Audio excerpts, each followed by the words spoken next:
Welcome to the show. I'm Greg Selber. And I'm Jake Berry. And I'm Greg Selber. And I'm Jake Berry, and this is week 2. We just want to be thorough on the show because we know that everybody's watching with, bated breath, as it were, or at least peeled eyes. Okay, man, a nice week, but boy, I have to tell you, do I look a little red? You do. You were out in the sun. The game on Saturday at Cat Stadium was muy hot. The other thing is I was at a cross-country thing in the morning. Yes, Oh, yeah. I got up in the morning and went to cross-country because you know what? Those kids deserve the credit. But, boy, did I sweat like a pig, and I'm red as a beet. I'm ready to go, though, so let's talk some football, man. Yeah, there were some big games last week, some eye-openers. And San Benito, what San Benito did to Weslaco East was incredible. Shocker. Yeah, I mean, look, we knew San Benito was good. We talked to Dan Gomez the week before. We both got to see them play against Edinburgh. We had a feeling. But I didn't have a feeling that much. Yeah, and they came out, and they took advantage of Weslaco East. They took advantage of a lot of miscues, and they went for the jugular right away. And here's how they did it. San Benito 47, East 23. Do we have highlights in that game? Yes, we do. San Benito did something that you always want to try to do, which is take advantage of the last portions of the quarter. All right?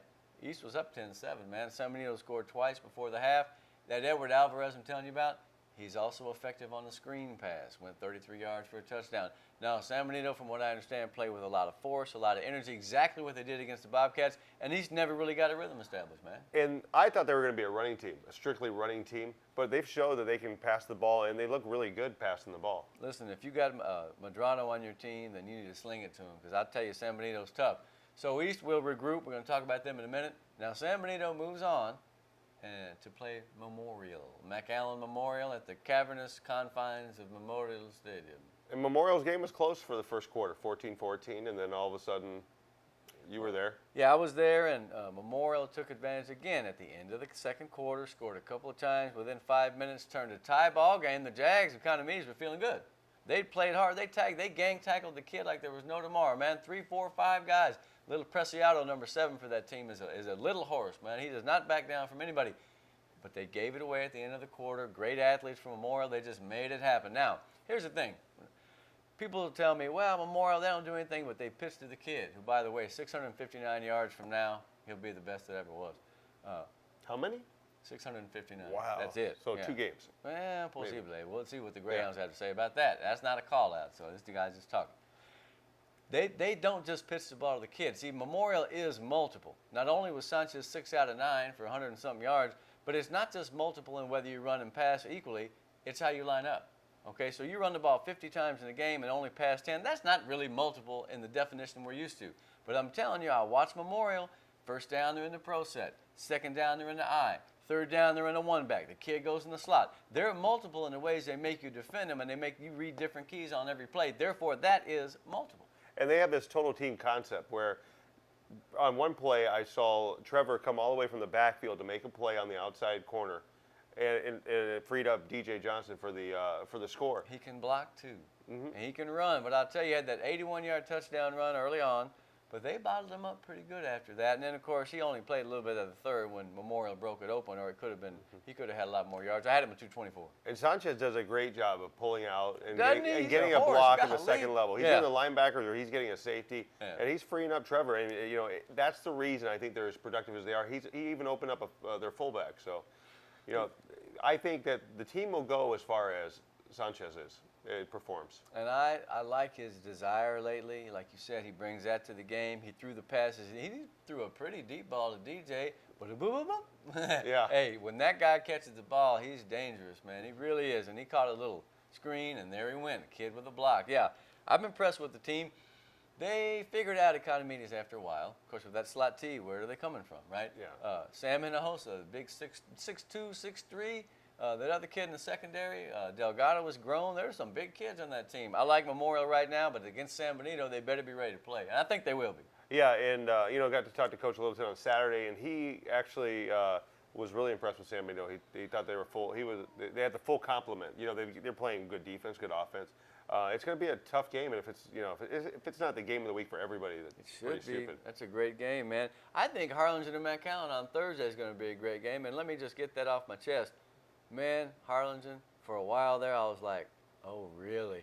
I was very happy. Eladio was texting me from the game. Was he scores, really? Yeah. No, Lee. I was hoping. And they played a great first half. I think they proved a lot, man. And so when they come back down in the valley, of course, they're probably already here unless they walked. No, they played him in Harlingen. Oh, that's right. Yeah. Okay. No, they're gonna be tough. That district is shaping up as super tough. Yeah, right now I think that's the toughest 6A district By a far. ways. By a ways. Look at the way Veterans is playing. Look at the way Los Fresnos, whom we will talk about, is playing. Hannah's 2-0. What in the world? The world's coming to an end. I think it's fantastic. All right. So Harlingen and McAllen now. You know, Harlingen 0-1, but I think they proved that they can play. Yeah, I Absolutely. do too. I saw McAllen play Edinburgh, and I was going to leave at halftime. I thought, okay, I'll get enough highlights, go to Hidalgo. But Edinburgh surprised me because they stifled Mac High, and What was it, 8-0? it was 2-0. It was 2-0. 2-0. Two-run double by McAllen. Yeah, it or was what? two-run safety. It was a safety. yeah, yeah. I screwed him up with the Yeah, baseball. but you know, they bottled up McGowan, and they teed off on Youngblood. I mean, they really? came after him. Well, they got some speed. You cannot say that Edinburgh is big, but they've got some speed on defense, and a lot of want to. Yeah. The only problem is with Edinburgh is what you see with some of these other teams.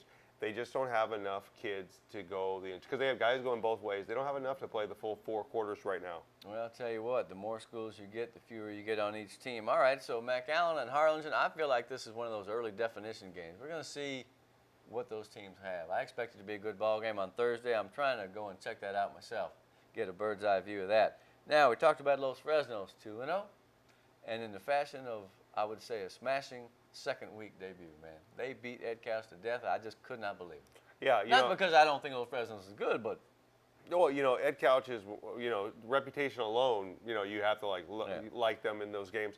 But you know, Ed Couch has talent. They've got players that are, you know, they wow you. playmaker. And Los Fresnos just put a clamp on all of them. Did you happen to see Ortega's highlights? Spin out, run for a touchdown untouched, escapability. He threw the ball well again. That dude is for real, man. That wasn't a fluke in week 1. He's real good. Yeah, you know, I have to wonder. I think this is Coach Finley's best team that he's had with that team, and he's had some players. Cologne, you know, he's had, remember you know, Cologne? yeah, he's had great players over there. But I don't know. I see this team as when we look at San Benito being a total package, these guys are pretty much, you know, a rival to them right now. Well, the main question mark going forward for them will be the running game. But I think his name, Leo Hernandez, the guy broke a 64-yarder, little guy, a water bug. So as long as he can keep doing that once every other game or once a game, then they'll be fine because they got the receivers, they got the quarterback. The defense apparently did very well against that Couch. Again, I almost thought it was a misprint because I expected that to be the game of the week, man, a real battle to the end. And Los Fresnos deserves a lot of credit for just saying, no, Yeah. we're taking this, and we're taking it now. Yeah. I mean, it's incredible what they're doing because, look, sometimes we get a little bit of upper valley mentality where we, you know, but these are the teams Or that we like accused to of see. doing so. Or And I, accused. frankly, could care less. I look at all the teams. But Yeah, okay. but you know, Los Fresnos, Brownsville Vets, San Benito, you have to look at those guys, and even Harlingen, with their loss, they lost to a really good San Antonio team. And I think they That made them district's look bad crazy. at times, man. Yeah, I do too. Reagan didn't look like no 12-2 state power. I think Harlingen had, if they had, you know, hung in there a little bit longer, hey, it wasn't like they just kind of clawed for dear life. They were beating their butts for a while. Yeah. That was the best thing I ever heard in my life. I was hoping they'd win. Yeah. All right, so Los Fresnos plays PSJ North. By the way, I ran into Coach Bruce Bush the other day. Really? Speaking of PSJ North and Alice and Donna and whoever, GP. Yeah, at a volleyball game my daughter was playing, and his granddaughter's team beat us to nearly smithereens. But so what? We got a chance to sit and chew the fat because, you know, let me tell you about Coach Bush. He still keeps up with Valley football. He's retired. But, man, that guy was spouting off players and names and numbers. He ain't missed a lick. I was like, gee, I was like, wanted to write some stuff down. Get I'm him like, on I the didn't show. know that. No, we wanted to get him Yeah. on the show. He knows everything. And he just got back from a big fishing trip up in Alaska or Canada or somewhere. No, I always enjoy seeing him because he's one of the greatest of the great. And that just not the Valley. I'm talking about the state and the country itself. Bruce Bush is a heck of a guy, as they say. So PSJ North, the team that he led for many years, is taking on Los Fresnos. Now, the Raiders had a tough time with the Vets, but I'll tell you what, Brownsville Vets going to give a lot of teams a hard time. Yeah, and PSG North was with them neck and neck for the first half. They had the lead. And Brownsville Vets just opened it up in the second half. You know, it's one of those things. Can you play the 4 quarters the way you did the first 2? Yeah. And I think they can put up points. We'll see what Los Fresnos, because Los Fresnos' defense has been able to put solid you know, group. played really well right now. That, to me, is also, and it's why it's in this first segment, a game that really is going to have a lot to do in telling us what we have this year, because I still believe in the Raiders big time, but I just think veterans is probably at this point, well, you see our poll when it comes out, they're a top 5 team, man. Yeah. I just, until proven otherwise, they've been very impressive. So that's not a shameful loss for the Raiders. Now let's see what they do against the Falcons. All right.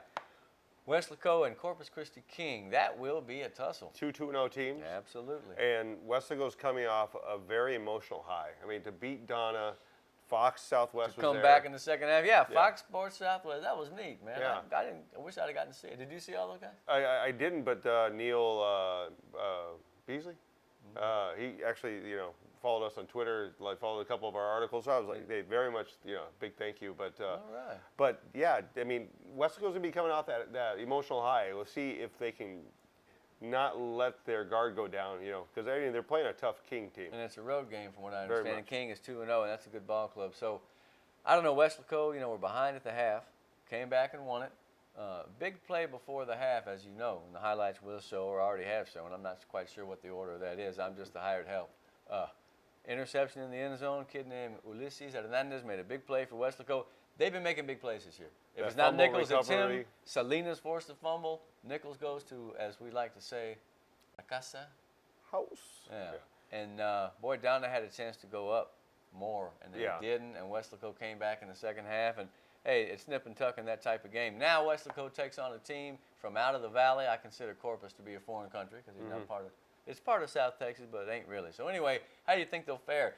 Like you said, a letdown possibility, but they know they're playing a good team. They're going to take a trip, and I think that they'll be ready to play. They better be. Yeah, you got to stop King's running game. If you can force them to pass, it's going to make them one-dimensional, which should make it easier for Weslaco because Weslaco can control the tempo, control the clock. Generally speaking, they'll win the minutes. Now the thing is, King beat Flower Bluff earlier in the year, 35-28 in their first game, and so that was quite a victory for them. The Mustangs, we've seen them before in the playoffs occasionally. San Benito played them one year back. Weslaco played them back in, it was 91, beat them 52-7 or some such. So let's hope that they can do that again. Be a rematch of 15 years ago. Nobody would have thought of that but Mike Gonzalez. In fact, he was the one that wrote me about it, but that's okay. Yeah, I'm giving my sources away. All right. Finally, to end the first segment, Rowe and PSJ Memorial. Now, McAllen Rowe played probably the most exciting game of the week, don't you imagine? Oh, I was there and had to leave, which I regretted. And they came back to win it in overtime. But it looked like for a while that Mercedes was going to take that game. We're going to talk about Mercedes like crazy when we get down the road. That's a good ball club, man. It really is a lot of talent on that team. Look, if you have to play Mercedes, blocking Fabricio Quintanilla is going to be hard to do. That little 34 comes from the edge, and he's going to wreak some havoc. But Rowe, here's what stands out to me from watching those films. The escapability, something we talked about before, of the quarterback, Pettis. He's a big kid, but you know what? He's getting out of the way, and he's getting set up again. He made a couple of nice plays on the move. And, you look at a big kid, and you think, oh, he's going to be a tree trunk. No, that guy's got some ability. And he's got a nice touch. The first touchdown I got that night was a pass to the end zone where he scrambled to his right, threw off his back leg, Right. and it was a nice strike. throw. It was No, a nice he's got strike. skills, man. And Moreno, let's face it, man, that dude is clutch. He's fast. He's got great hands. He's not the biggest guy in the world, but it doesn't matter. Yeah, it and really doesn't his matter. dad's a coach too, so you got to like that. So he's a coach on the field. No, I haven't heard too much about the PSJ Memorial Wolverines against the Bears. I only know the score. But the fact remains that's a 2-0 team against a 1-1 Row, and I feel like that's going to be a heck of a deal.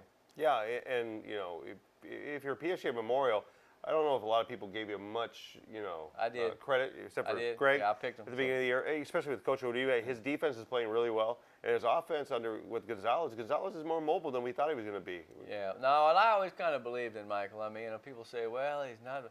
Yeah, he is. He's not going to shimmy and shake, man, but he can get out of the way and he can deliver a pass. He's not Louis, but he's got Louis' arm. Yeah, and he can punt the ball like crazy. See, with those two guys as receivers, look, I mean, he doesn't have to be that good. Luckily for them, he is. Yeah. So I think Memorial has a good chance against Rowe. Might be a high-scoring game, but Rowe's defense has played better. Aaron Ramirez is a good linebacker. This kid, Frankie Delgado, a junior, he came on. I watched some of the game. No, Rowe's got a better defense than it has in the past, and that may be the reason why they're a contender for the title. I say it right here. I like that too. What do you think? All right, the show will continue. I promise you, because we, on this show, will talk about every team and just about every kid by the end of the year. It's like a mutual admiration society. Stay tuned.